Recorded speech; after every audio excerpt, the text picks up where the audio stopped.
This table talk is made possible by Mental Health Matters, a newsletter from themighty.com. I'm Kat, and I'm joined by... I'm Ashley. I'm Skye. Hello today, and we are going to talk about faking it. The things, our bodies, our minds, that make us fake, how mental illness, how neurodiversity, how chronic pain and chronic illness fit into the picture. I love this topic. I recently asked it to our Mighty community. Not surprising, it was one of our best performing posts of the week because I think it's just such a common experience that people with any kind of health condition or disability face. A lot of the responses, again, not surprising, is I have to fake how much pain I'm in. I have to fake whether I got out of bed that day. But I think there were a few that surprised me as well. So we'd love to touch on those. Would love to talk to you about your experiences. Ashley, what do you fake? If we want this to be a short episode, I can just say I fake being neurotypical a lot because that's really where the umbrella of everything falls under. But if I'm being more specific, I'd say in like that regards, it's really, I often have to fake what my emotional responses because I typically don't show what I'm feeling. And it's something that, you can ask my partner of 9 years now. He still doesn't know when I feel joy or excitement a lot of the time because it's not something that is like an organic thing that comes out in my face or my body. It's something that I know inside, but I don't know how to show it. So there are a lot of times where I'm realizing like I'm excited about something and he's looking at me for some sort of something and I feel like I'm giving it, but boy, am I not. So there's a lot of times where I'll like fake some of those like higher emotions just to like make it very clear how I'm feeling. I'm curious, do you feel like you fake that more around other people than not? Are there certain groups where you feel comfortable just not faking how you're feeling and just allowing yourself to not emote it? Yeah, I would definitely say people that I'm just comfortable with in general, for the most part, I can get there. But it really, really depends on the person. If they're neurotypical and don't have that experience, it's really hard to explain that to them in a way that makes sense. So it ends up just being easier to fake it and go along. But like people who know me really well in my life, typically we'll have a conversation about it at some point because it does come up. But I try to be the most myself I can be around the people I'm close to. That makes a lot of sense. Skye, do you have something similar or a completely different experience? Yeah, I think I definitely, adjust how I present myself, both in terms of like, will I show somebody, how anxious I am, or if my depression's especially bad, where I'm at with that, or will I be honest about the amount of pain I'm in? Usually I'm not. It definitely depends on the audience, the people I'm around, how, like Ashley said, how comfortable I am with the person. I tend to downplay my pain because I'm always afraid people will judge me, not believe me, as we have all experienced in the past, classic medical trauma. And I also feel like I don't want to annoy people, I guess, or sometimes I feel like I bring it up too much and I don't want to I'm always afraid of being like, well, my whole life is my condition and now everybody has to hear about it, even though that's kind of true. A lot of things, have to do with the level of pain I'm in.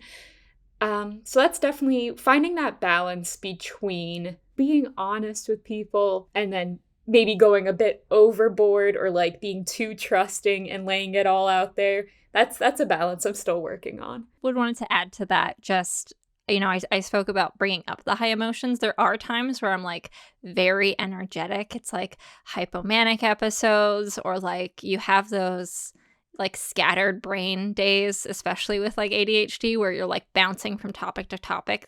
And like, yes, I have to tone those days down. They're definitely less common for me, but like you can tell when somebody's getting annoyed very, very quickly with like the level that you're bringing to them. So it's like, it's almost a necessity sometimes because you have to like back off and be like, I might have overextended here a little bit. I feel that very, very acutely. I say I have days where like I'm just playing 6 Degrees in my brain and nobody else is there with me. I think you both brought up kind of the point or why this topic resonates so much, which is the perception of other people, which tends to be why we fake it. Most of us don't fake it when we're alone. There's nothing to put on the facade for. One thing I think physical pain by far, Skye, above and beyond exactly what I fake. And the one thing I was trying to tell myself this week or like parse out was, am I faking it or am I pushing through? And I think that those are two, Skye's gripping her head. It's two different things, right? Because I think about it, and I was thinking about work, for instance, right? You all see me on a daily basis, and a lot of times I'm in excruciating pain. And I realized that I'm not actually faking it in front of you. I'm just pushing through. Some days are better than others. Then I think of family gatherings, faking it all the way. I never feel good, and I do it for them, but I also do it for me because I use it like as a protection mechanism. To allow myself or people not to approach me or get too into it. So I think that sometimes it can have a positive effect, but sometimes I think it is a kind of a negative coping mechanism. I will say, I feel like the one thing that I consistently, to that same end, either fake or push through, depending on circumstances, is just being tired. One of the original reasons that I actually ended up wearing makeup in high school was because I do have like a very resting, I kind of look sad, I kind of look upset face. And I found out that if I wore concealer, people stopped asking me about it. So that was kind of like the intro to that. Later on, developing chronic fatigue related to my chronic illness, it was even more amplified because there was never a time that I wasn't tired, and there still isn't. So I feel like I'm faking how awake I am literally 80% of the time, and then hoping that people don't ask me about it, because honestly, the question stresses me out, and that's a lot of the reason why I fake it, is because I do not want to have to explain myself, especially when it like literally is just my day to day, and I don't want to explain my normal to everyone all the time. The experience of like fatigue actually is a nice segue. I wrote this quote down and I wanted to make sure I read it. Is probably the response that stuck out to me most when I posted. And it says, I just had a light bulb moment. The reason I'm tired so much of the time is the energy I have to spend to actually keep up the facade and pretend everything is okay, instead of actually yelling or slapping someone in the face, which is really what I feel like doing. But of course I don't. And I think that there are many reasons to feel fatigue, but I do think about how much energy it takes to portray or feel something that is the opposite of what you're feeling. Because not only are you experiencing the emotions and the pain that you're actually feeling, and then you're working against yourself to portray something else to someone else. And that's really tiring. I'm really tired just from reading that quote. Skye, can you relate? Yeah, fatigue. Probably the symptom I'm most self-conscious of, and the one that annoys me the most. And I also, Kat, I think you bring up a really interesting point about are we just putting on that mask, that facade when we're around other people? I feel like with fatigue especially, I try to, I don't want to say like lie to myself about it, but kind of, because if I don't, then I will just be dwelling in that sadness. And I tend to get, even though it's something I have no control over, I get mad at myself so easily about my symptoms. And I think part of it's maybe internalizing comments from others, internalizing the pressure to be, that like 20-something can just be a go-getter and I should be partying all night long. Like, no, that's never been me. It would take a lot of spoons to have that be me.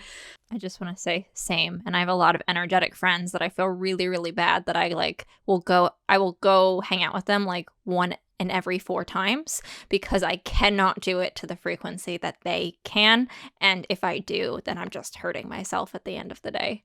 Yes, and it can be so hard to accept that truth. Even like, anybody out there who sent me a message in the last few months, I love you, I promise. I just, Ditto. I looked at my phone this morning and I saw how many unread texts, even though I've read them on computer, and then my personal email inbox. And I'm faking it by telling myself, yeah, I'm going to get back to them tomorrow. Will I? I'm not sure. I'm just it's almost like the anticipatory anxiety is something that I really learned about and have talked a lot about since I started working at the Mighty. And I think that faking it kind of comes into that. I know what's around the bend, so I'm going to fake it until I get there and tell myself I'm going to do it. But will I actually? Sure, he's still out on that one. Oh, super fake it till you make it. Sometimes as corny as that is, sometimes it's what I gotta do. Otherwise, like I said, I'll dwell in my sadness or get angry with myself for whatever reason. I am working on being more honest with myself and others, but it's a process. So it actually brings me up to my next point. And because I was like, usually we love to share tips at the end of these episodes, but it's kind of a hard thing to share tips about just because I don't have a lot of tips beside try not to fake it, which is not very helpful. So I'm curious on anything that we're individually working on, things we want to change in terms of the way we fake it, how we fake it, why we fake it, if anything comes to mind. I will say for me, the reason that I just am an artist through and through is it's because I can be 100% myself, and it's completely accepted in that format to be unapologetically you when you're doing art, because they're like, oh, it's not necessarily a weird thing because it's just an artistic thing. So I feel like in those moments, and that's a reason that I really, connect with doing art so regularly, is because then I don't have to worry about any of that faking. I don't have to worry about any of that masking. But I know in terms of things that I want to work on, I do want to find a way to show that excitement better, because I want people to understand that I am experiencing that, and if they're giving me good news, that I'm being receptive to it. Really trying to find a way that feels genuine, that doesn't feel like I'm putting on a mask to do so. So I'm not sure what the answer to that is yet. I'm still very, very bad at it, and I will not deny that to anyone, but I want to find ways that feel good for me, that communicates that to others. Skye, I'm going to let you go in a second, but I do just want to say, I think that also brings up something good to highlight, Ashley, which is that we all want to work on things. I think a lot of the times people with illnesses kind of get shoved into this box where it's Ashley, I think you brought up a great example, which is well, you don't overtly show joy, so you never want to do that. And it's no, actually, if you're conscious about it, and, you realize that about yourself. And I think you brought up the great point, Ashley, which is you want to do it for others. You want them to understand that you're excited. So yeah, it's got my wheels a spinning. Skye, what about you? What are you working on? I think it's we know Ashley's artistic extraordinaire, but I think it's interesting you bring that up, because my favorite form of art to do is theater, specifically when I'm performing as somebody else. I didn't realize just how much I mask or prefer to fake things until this very moment. But I do want to work on being comfortable, being honest with myself and others, and trying not to, I guess, minimize what I'm experiencing, take up that space, allow myself to feel all my feelings and to acknowledge that, yeah, I'm in pain and that sucks. And I think in the past, I have minimized that, and it has been to the detriment of relationships of all kinds, where I'm not completely honest about my pain levels. And the next day it's well, you did this yesterday. And I'm well, you didn't know all these things. And I've learned the hard way that, a lot of the time, especially with invisible mental and physical illnesses, people don't know unless you tell them. And that first step is acknowledging it with yourself and saying, oh, I know this about myself. Let me express that to others. It's almost like we sell ourselves short. I think that pain aside, one thing I really want to try and be better about, and I'm actually very good about this in work, and the total opposite in my personal life, which is I don't always share my opinions about things, whether it's a deep topic or a very shallow topic.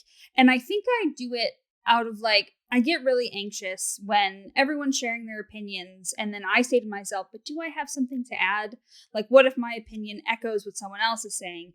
What if my opinion could be hurtful to someone, and I would just rather not say it than say it?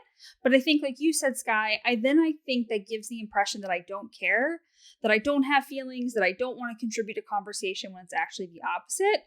So to work on that. Y'all can just at me next time, It's fine. I will. I totally will.